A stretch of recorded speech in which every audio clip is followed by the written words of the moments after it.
Welcome to the apex of sports ownership, the Apex Athletic Collective. Welcome everyone to episode 29 of Instigate Success. This is Jake Schoen. We're here almost 30 episodes into the podcast here. We'll cover everything about your instigators and related news.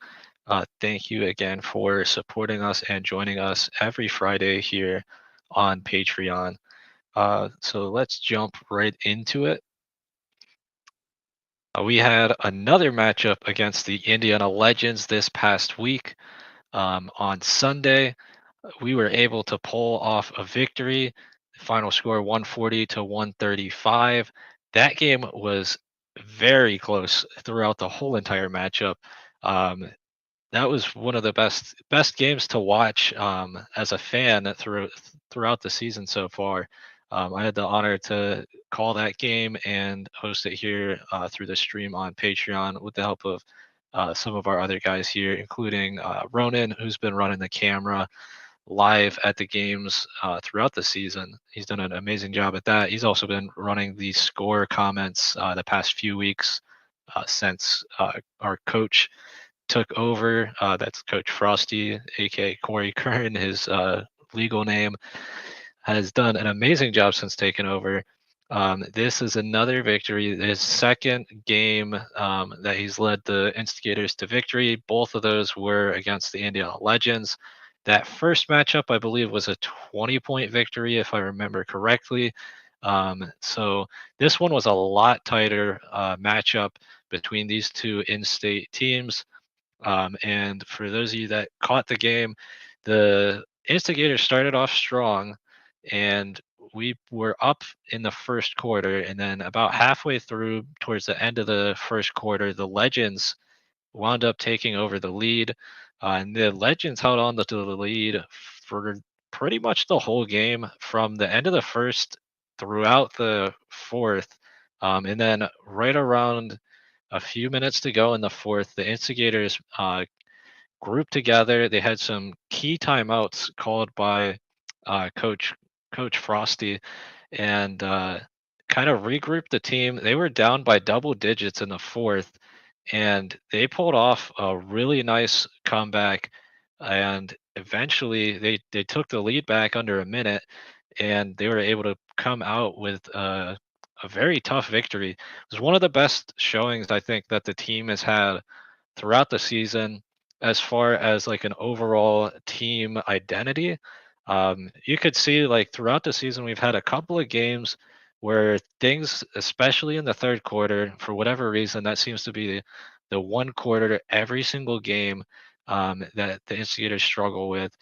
They kind of get outscored and then they fall behind. This week, we fell behind, but at the end, we kind of rallied together, played solid defense, put a good game plan together, and just kind of executed on all ends to the best that we could. And if that's something the Instigators can continue to do throughout the rest of the season, and especially once we ramp up to playoffs, I think this is going to be a difficult team for anybody to match up against if that's what they can expect. That team effort was great. The Legends were hitting just about every shot, it seemed like, from beyond the arc for the majority of that game. And hats off to them as well, because they did an amazing job on their end too, taking the lead, early in the game, holding it up throughout the game. And, sometimes the shots fall, sometimes they don't. Eventually, that's what happened, is kind of like a law of averages. They were hitting just about every single shot. And then late in the fourth, things started to not fall their way. And that's eventually what led to the Instigators rallying back for the victory. Um, the Legends kind of never like let off the gas pedal, and they were up, again by double digit points in the fourth quarter, but they still had that same mentality that they played throughout the whole game, where they would drive down the court real quick, throw up a three, and they were draining those throughout the game. However, in the fourth quarter, it just wasn't falling the same, especially towards the end of the game. Defense got a little bit tighter. Players, get worn out towards the end of the game, and eventually, that's just kind of what caught up to them. And their quick possessions eventually led to quick possessions for the Instigators. With the Instigators being down big, it was a huge momentum swing, and they were missing the shots, and the Instigators were hitting more of the shots. So that was an amazing game. If you didn't catch it, make sure you go and check that one out. I believe we upload all of our games here um, on YouTube following about 24 hours after the game ends. So you can check us out there. And for all of you on the Patreon, you can always watch the games live. Every game is streamed here on the Patreon live for our subscribers to enjoy. But again, a very, very good game to catch. Um, Honestly, like I said, I think that is kind of the best team effort I can remember seeing throughout the season. That rally the team put together in the fourth, and if that's what we can continue, we're definitely going to have to continue that type of effort throughout the season, especially with our next matchup, which is against the Ohio Kings. We'll jump into that a little bit more, but the Ohio Kings are undefeated still, and they were the first team to take down the Lions, the reigning champions, in about 25 or so games, I believe. The Lions won in a row, and the Kings were finally able to knock them off from their top of the rankings. So we had several key players throughout the game. Like I said, it was a team effort. So really, there's a bunch of different guys that you could go with here. We narrowed it down to 4 picks for you guys in the player of the game votes. We had JoJo Hart up there, 11.7 rebounds, 5 assists. Very solid showing for him. Keep in mind, he is, I believe, the shortest guy on the team, and 7 rebounds is very impressive for that, especially when you got guys on the team like AB, who is 7 feet tall. JoJo's under 6 foot, so that's a big difference in height. For him to get 7 rebounds, very impressive. Solid effort, 11 points and 5 assists. Again, that's always a solid number. He puts up about 5 or so assists every week, so that's a great job distributing the ball and helping his teammates out in this past week against the Legends. The man we see it just about every week on the vote, still yet to win a vote, Dylan Ware. Another solid effort, double double, 23 points, 10 assists, 4 steals. The past few games, he's been doing an amazing job at distributing the ball, and he's got 10 assists this week. It puts him at a double double again. No, he's had a few double doubles throughout the season. I believe a triple double to start off the season.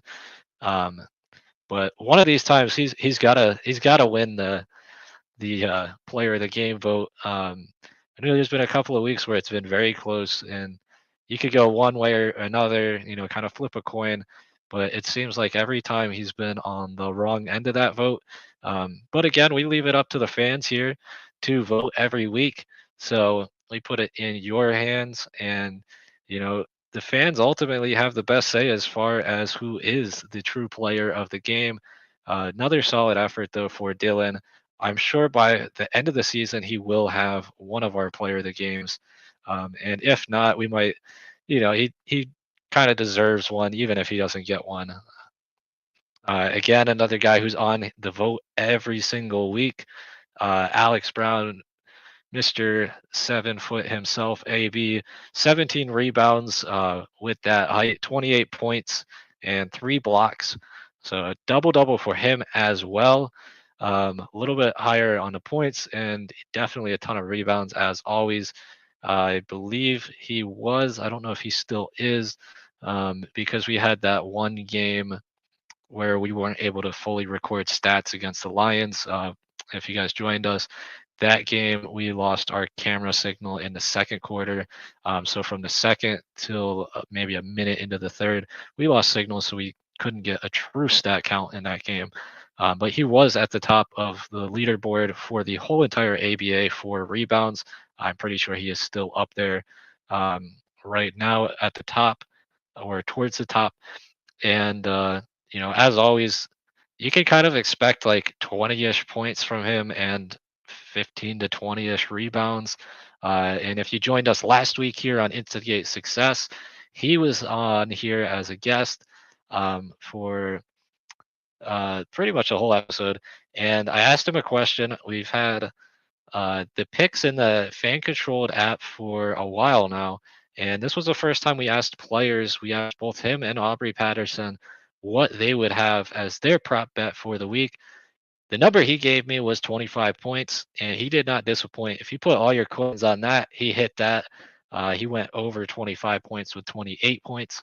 Um, as always, you join us on that control app. You can download it. Their site is fcse.xyz. That'll get you a direct link to that app to download. And every week we put up Instigators picks ranging from game winners, game point totals, to player props. And this week, AB told me to put him for 25 plus points. The other player that we had on the podcast last week, Aubrey Patterson, he told me to put 20 plus points. He came up short of that this past week, but he was able to get 35 in the prior matchup against the Legends. So he's definitely capable of doing that. But that was a cool little prop to watch throughout the game, as we had the first time that a player kind of picked their own prop. So that was another cool thing. And Mr. Swish, Lawan Whitney, 40 points, 7 rebounds, 3 assists. He really hit a ton of threes towards the end of the game, helped facilitate a lot of the scoring towards the end. AB also had a couple of key dunks that were really momentum breakers for the Legends towards the end of that game. But Swish, you see there, that's the most points in a single game in Hoosier State Instigators history. So that 40 points is very impressive. And that is what you fans thought as well, which led to Swish being named our player of the week. And I believe he had around 60% of the vote, if not a little bit more.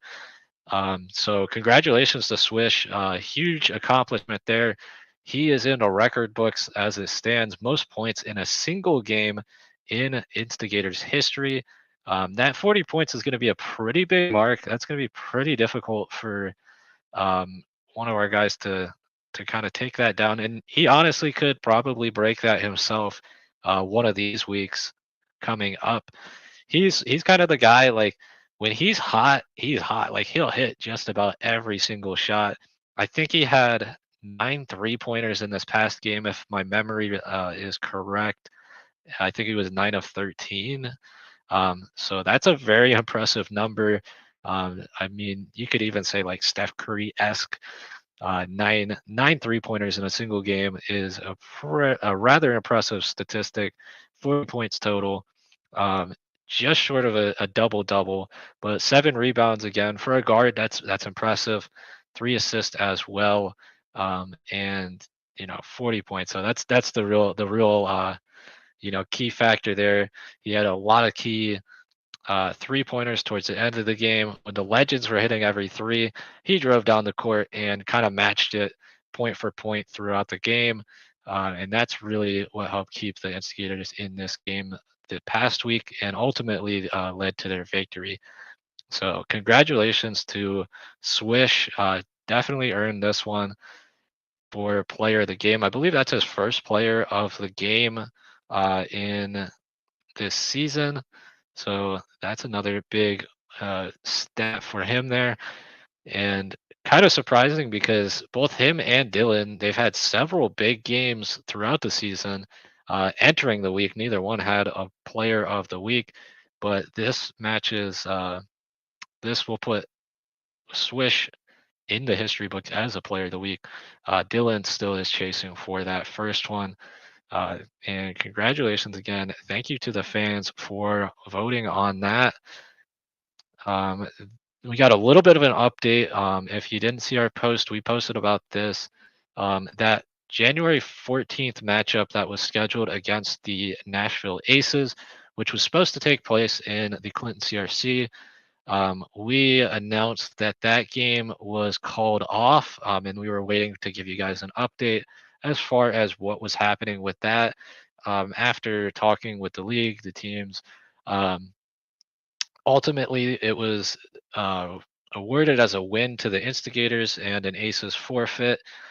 So that will give us now 5 wins on our inaugural season so far. With that win against the Legends, that put us at 4. This one will knock us up to 5. So I believe that puts us at 5-7 on the season. That's pretty impressive for inaugural season for a new startup team with a bunch of guys that kind of were just fans thinking about starting a team and how we could get more people involved with sports ownership. So that's pretty cool. Um, on a flip side, a little bit unfortunate, we're not getting another game for the Clinton CRC to make that up. But we do have one more home game at the Clinton CRC. That's actually going to be not this week, but the following week. We got that big promo going on. We'll hit that in a little bit, but that's going to be our last scheduled home game for the season. So definitely got one more chance to jump out to the Clinton CRC. Definitely worth it. And you can watch your Instigators. They'll be on the road though for the other games and the rest of the season. And we'll jump into that now. So our matchup is against the Kings. We'll do a quick little intro video. I'm sure we'll put it out on social throughout this week before the game, but we'll do this quick video, guys.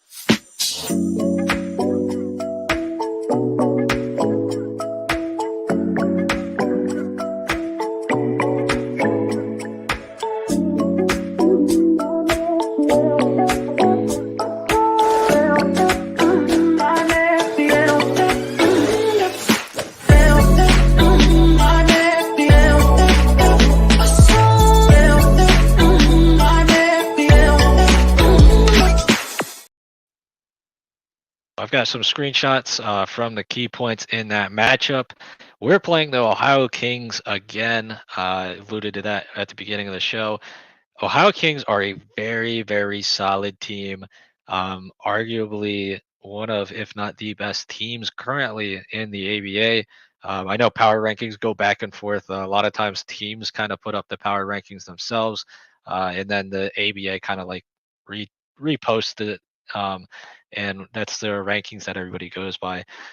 So the Kings, maybe not quite at the top of the power rankings, but you can't deny that they've been dominant throughout the whole season.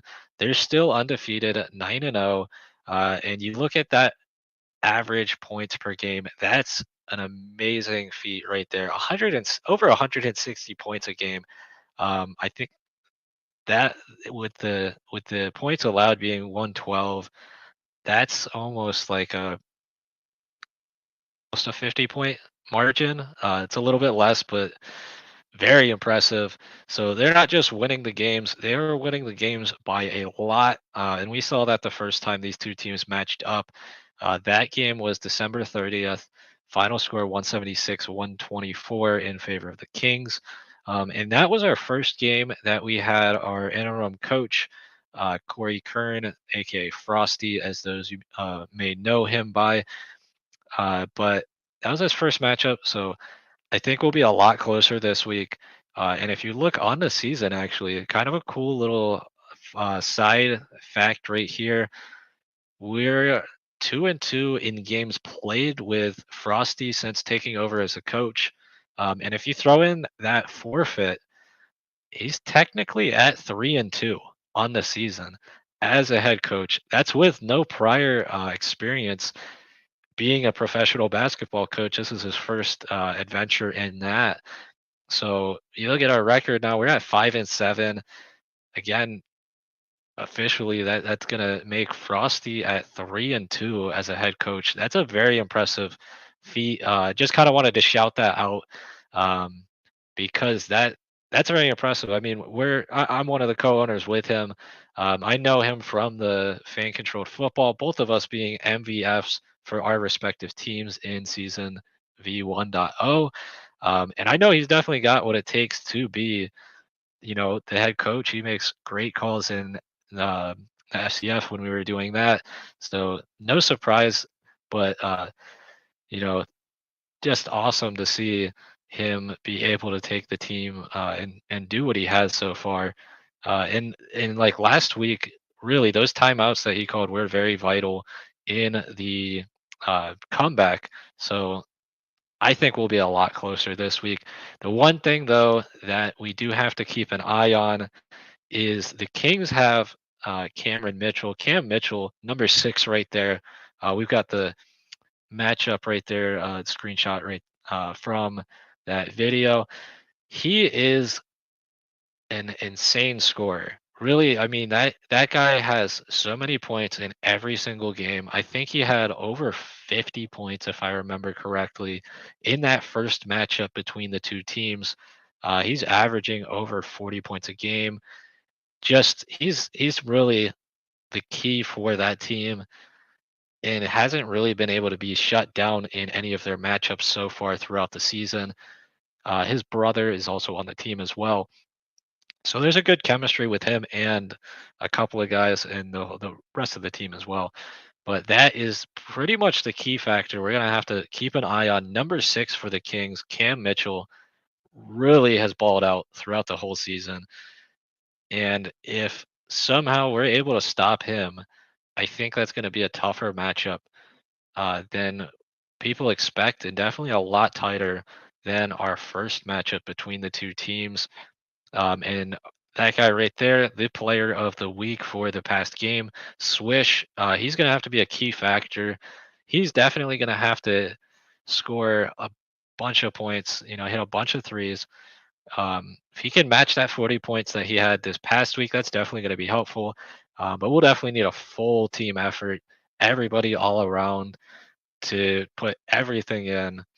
And really, our defense is going to be very important.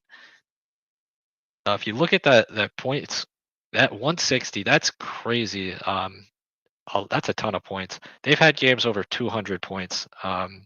So really, we're gonna have to hammer down on the defense. Even with that game, if you look into like averages and stuff, you can see the Instigators. We're actually pretty close, even though we've got the losing record.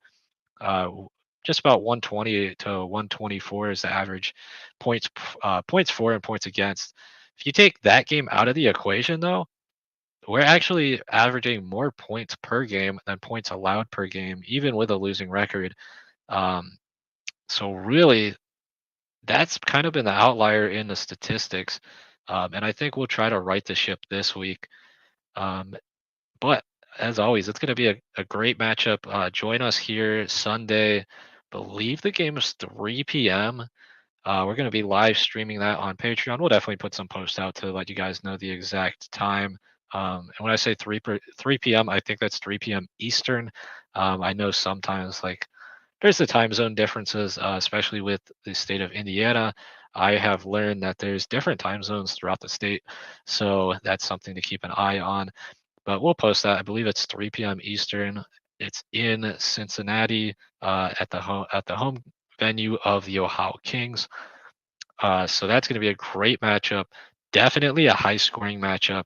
So if you're in the Control app and you see the picks this week, I would definitely lean towards the over. As far as the rest of the picks, it's a toss up, but the over is the one pick that I am going to say I feel the most confident in. I'm not going to advise you guys to uh, make wagers based off of my opinions, but if you're that type of person that likes to take a little bit of notes from people that have some insight, in that last matchup, if you look at that, that's almost that might be over. That's over 300. No, I think that's exactly 300 points we had there. So that's a ton of points scored in a game. Um, so definitely I'm leaning towards the over. It's going to be one of the higher scoring games, I think, on the whole season. Um, So that game is this weekend. The following weekend, we come back to the Clinton CRC. Uh, Briefly mentioned this. This is going to be our last home game of the season. Definitely go out and support your Hoosier State Instigators. We're taking on the Clarksville Phoenix. We got that updated from the original schedule. Original schedule, I believe, had the Illinois Bulldogs, but we are actually playing the Clarksville Phoenix. There's also an updated time. That's 1 p.m. That's Eastern Standard Time. That I do know for a fact is Eastern Time. That's 1 p.m. That's a little bit different than our typical tip-off time at 3 p.m. So a little bit earlier, but gives you guys still some time to enjoy the rest of your Sunday. Um, so 1 p.m. Let me double check. I think that might be, now that I think about it, why we changed the time. There might be a really big football game on that day. The Super Bowl, if yeah, so that would be why the Super Bowl's that day. So plenty of time to watch the Instigators and then watch the Super Bowl with that time change. So that works in everybody's favor. But huge game, huge opportunity to get out and support the Instigators one last time at the Clinton CRC for the inaugural season. And we had that promo video. If you haven't seen it, we're going to show it here one more time. I'm sure we'll keep making posts about it. But we got a huge promo going on for that game, our last home game of the season. We really want to have everybody come out here. We'll jump to that promo real quick and be right back.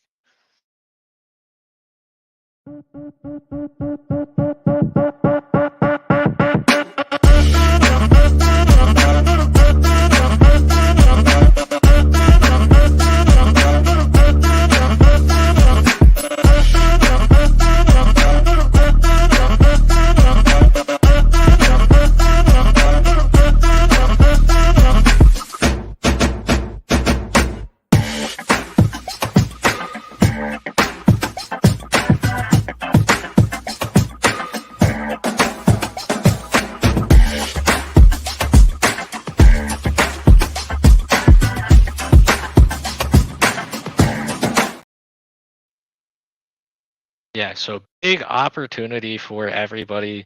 A chance to win $10,000. So I think I gotta get that fixed now that I'm looking at it. That should say 1 p.m., not 3 p.m. But that's gonna be Clarksville Phoenix at the Hoosier State Instigators at the CRC one last time. Final home game of the season.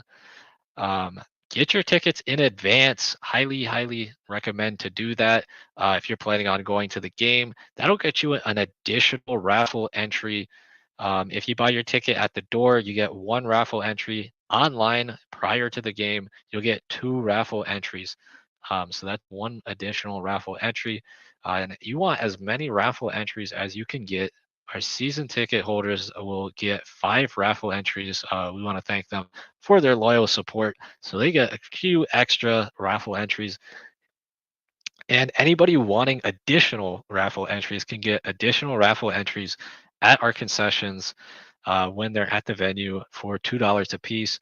And eventually, all those raffle entries will be picked, and just one gets picked. And that person has the chance to win the $10,000. In 24 seconds, they're going to have to hit a layup, a free throw, a three-pointer, and a half-court shot.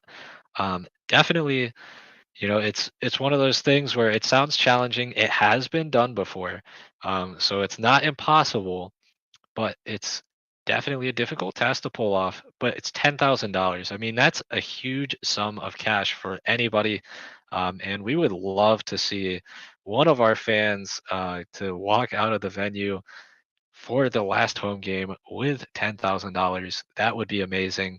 I know we're rooting for it.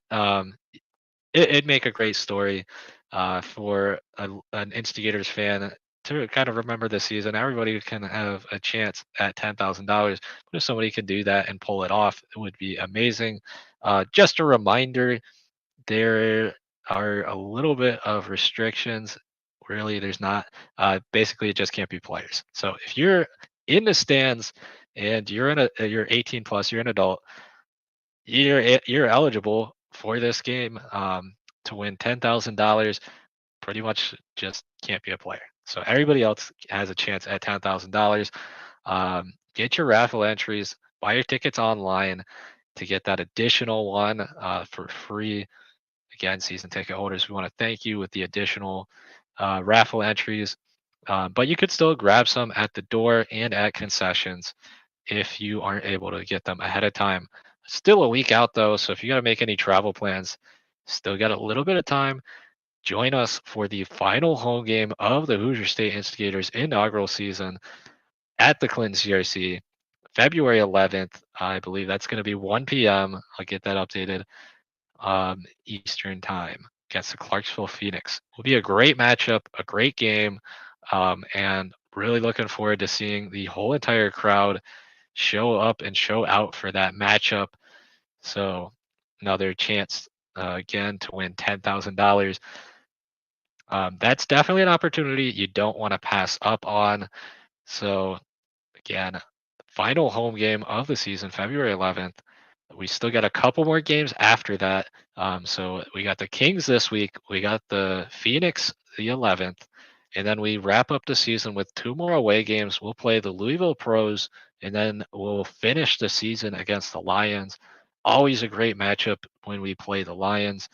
Um, so that'll be very exciting.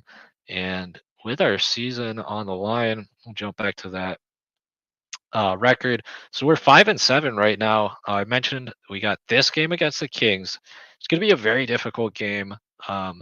So maybe, maybe I'm not saying we will lose, but if we can win this game, it would be huge as far as standings goes. But even if we're not able to pull this one off, we'd be 5-8. Then we got 3 more games, so we can still finish 500 if we can win out every game except for one in the rest of the season. So that is definitely something to keep your eye on for not only the game against the Kings, but for the rest of the season. We've got a legitimate shot at finishing our inaugural season at 500. That's a very impressive thing to even have an opportunity to do. Um, so we're kind of sitting.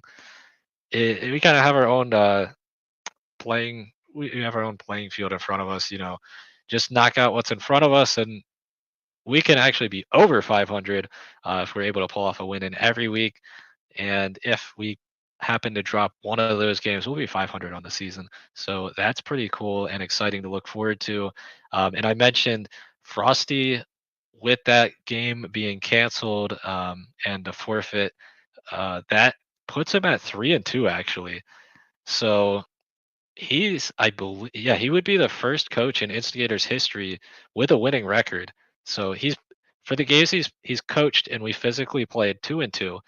He's 500, but with the forfeit, that puts him at 3-2. So technically, he would have a winning record. That's a pretty impressive feat for him to pull off. The first coach with a winning record at any point in history for the Instigators. Um, so again, matchup against the Kings this week, Phoenix the following week. A couple more road games following that to finish up the season. And for those of you who joined us or know of us from the FCF, I just kind of wanted to throw this in. I think that covered pretty much most of the stuff I had in mind to cover for the Instigators. Want to do a shout out here for Quantez Stigers. He was an FCF star in season 2.0. And you can see there, I had this kind of planned because I'm a Beast fan. I was the Beast MVF in season V1.0. So there he was on the Beast. He had a 3 interception game as a Beast. So he broke the record for most interceptions in a game. And he was tied, I believe, for the league lead for interceptions on the season. He was the youngest player in the FCF in season 2. Found success in that league, which a lot of us are from. Myself, I know Frosty, he was an MVF of that opposing team there, the Glacier Boys in the black and blue jerseys there. So I had this plan. So whenever he or Spacely, he's also a fan of the Glacier Boys, happen to catch this stream, I get a little bit of bragging rights here for Qantas Stiggers. I believe the defensive unit he was on was the Heavy Hitters, if I'm remembering the name correctly. But he was just a ball hawking cornerback in the FCF. He wound up playing in the CFL this past season up on the Alouettes. And he was named the most outstanding rookie in the Canadian Football League. Had a lot of success up there. I think he was also tied for the league lead in interceptions, or maybe he was second in the CFL. I think he had 5 interceptions on the season up there. Um, and he's just been very impressive. Great guy. He was the youngest player in the FCF, and now because he never went to college to play football, he's enough years removed from high school. He's eligible for the NFL draft, and he had an opportunity last night to play in the East-West Shrine Bowl. He was the first professional player to play in the East-West Shrine Bowl. There's a couple of news articles about that, so I just want to take a little bit of time to shout out his accomplishments and be on the lookout for him. I think he's got a pro day coming up. But for all you NFL fans, we've got the Super Bowl coming up in a couple of weeks. Actually, I think it's next weekend. Now that I think about it, we got the Pro Bowl this week and then the Super Bowl the following week. So he's a name to watch as we get closer to the NFL draft. I'm a Buccaneers fan, and I know I would definitely want the Buccaneers to draft him. They could use some help on the defensive backs, and he'd be a great addition to any team. And he's got a legitimate shot at being the first FCF player drafted in NFL history. So just wanted to give you guys a little bit uh, of stuff to look out for him in that East-West Shrine Bowl. He started off the game hot, had a tackle on the opening kickoff, and he had a pass breakup on the first pass attempt of the game. They targeted the receiver he was covering. He's able to break that pass up, and I don't think they looked at him for the rest of the game. He played for most of the first quarter to, kind of like an exhibition game for players to show their talents for prospective teams. He played most of the first quarter, played some of the third and some of the fourth, but they targeted him once, didn't allow the reception. So in my books, I mean, I don't think he really could have done much more because he had one target and he was able to defend that. So nice showing out for him, and I look forward to seeing more about him as we get towards the NFL draft. As a Pennsylvanian, I had to throw this in there. I don't really know a ton about it, but it's Groundhog's Day. If you didn't know that, February 2nd, Groundhog's Day. And every year they have a groundhog up in Puxatawny, Pennsylvania. I don't think this is the specific groundhog. I think this is just a generic picture of a groundhog. They have Puxatawny Phil. He comes out every year and he either sees a shadow or doesn't see a shadow. Not 100% sure how it works, but I looked it up. It said he did not see a shadow. And that means, I guess, an early spring this year. Living in Florida, though, I don't really know what that means for us because it feels like it is still spring. My first year here in Florida, it's still very warm. I think we're in the 60s right now. So that's definitely spring weather up in Pennsylvania, if not closer to summer. So for me, I'm not really sure what that means. But for people up north, I know up in Indiana, it probably applies. An early spring, I guess, is coming, according to Puxatawny Phil. So that's something cool. And there's also a great movie, Groundhog's Day. I'm sure that most people are aware of that, starring Bill Murray, that you can catch and has a lot to do with Groundhog's Day, the holiday, and Puxatawny Phil. Yeah, I figured I'd throw that in there. That covers pretty much everything I had for this week's Instigate Success. I'll jump back just to give another coverage of what to look forward to. Again, this week we've got the matchup against the Ohio Kings. we can see they're still undefeated on the season. Last time they definitely got the better end of that game, but a lot of it is going to have to do with number 6 right there, Cameron Mitchell. If the Instigators can find a way to kind of shut him down, that is going to be a very big factor in this game. He is one of the best scorers in the whole league. Again, he had over 50 points in that first matchup, and he's averaging over 40 points a game on the season. So he is going to be a key player. Keep your eye on number 6 for the Kings. If we're able to shut him down, I think we have a good shot. And number 13 there, Swish, again, coming off of a player of the week, his first of the season. If he can match that performance, he's going to be a key factor in this game as well. But it's really going to have to be a team effort. Defensively, it's going to have to be a very good game from the defensive side. The offense is going to have to match up to that. 300 points scored between the two teams in that first matchup. Join us on Sunday to catch that matchup. We'll be streaming that live on Patreon. You can catch it here, or if you're local to Indiana and the close to the Clinton area, you can join us at the Adventure Beer Company at the Gator Pit, the official hangout venue for the Hoosier State Instigators. They'll have all of our away games streamed for you home fans. And then we've got next week coming up, February 11th. Again, this one's correct, 1 p.m. Against the Clarksville Phoenix, a chance to win $10,000 at the last home game for your Hoosier State Instigators. Show up and show out every week that we have at the Clinton CRC. Amazing venue, amazing fans, and you can hear them on every broadcast. I look forward to seeing that game being filled up with all of our fans, and hopefully we've got somebody walking away with that $10,000. Again, buy those tickets online if you're planning on going. That'll get you the additional raffle entry, 2 raffle entries instead of the 1 raffle entry if you buy your ticket at the door. And you could buy the additional raffles at the concession stands.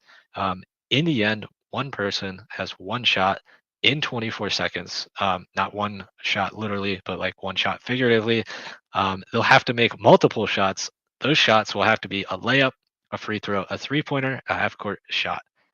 All of those shots have to fall down in 24 seconds. Again, it has been done.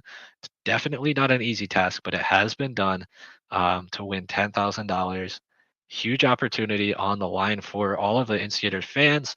And hopefully somebody's able to pull that off. We're definitely rooting for one of our fans to do that. So that'll be fun to watch.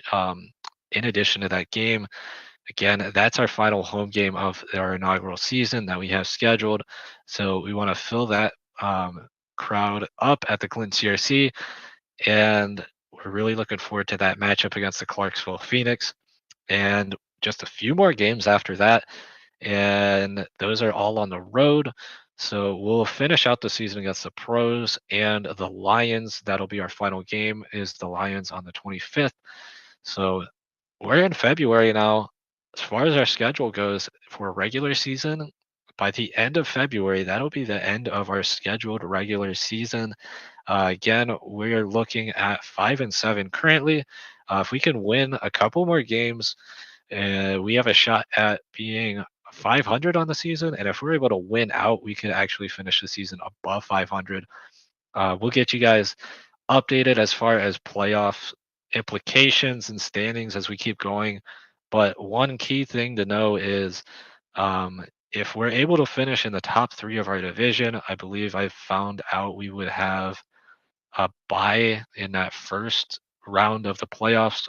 From what I've been told, it's kind of March Madness-esque as far as the playoff system. It's kind of college basketball like, where it's the teams are ranked and they play against each other. It's kind of like elimination, single elimination to decide an ultimate winner, but it's broken down by divisions. So that could be a key factor as we go throughout the season to keep your eye on. But we'll get you updated on that as we go.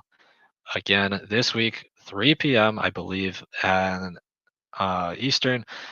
we're in Ohio, in Cincinnati, against the Ohio Kings. Catch us here on the Patreon. And then the following week, if you're able to be there in person, if not, join us on Patreon. We play our final home game of the season against the Clarksville Phoenix. And I think that is everything I had for today. Thank you again for joining us on Instigate Success. We wouldn't be here without you guys as the fans. Again, thank you for joining us and taking part of our season. Thank you for joining every week and participating in our weekly Player of the Week picks. Again, congratulations to Lawan Swish Whitney on his uh, first player of the week. Definitely earned. Again, we'll have to get Dylan one of these player of the weeks. If we can, if I mean, he's got to earn it, but I think he's gonna earn it one of these weeks. He's really been showing up on the offensive side with the assist. That's definitely another thing to watch for this week's game. Definitely a great job distributing the ball. But until next time, as always, be great, instigate, and I'll catch you guys this weekend for the game Ohio Kings and Hoosier State Instigators.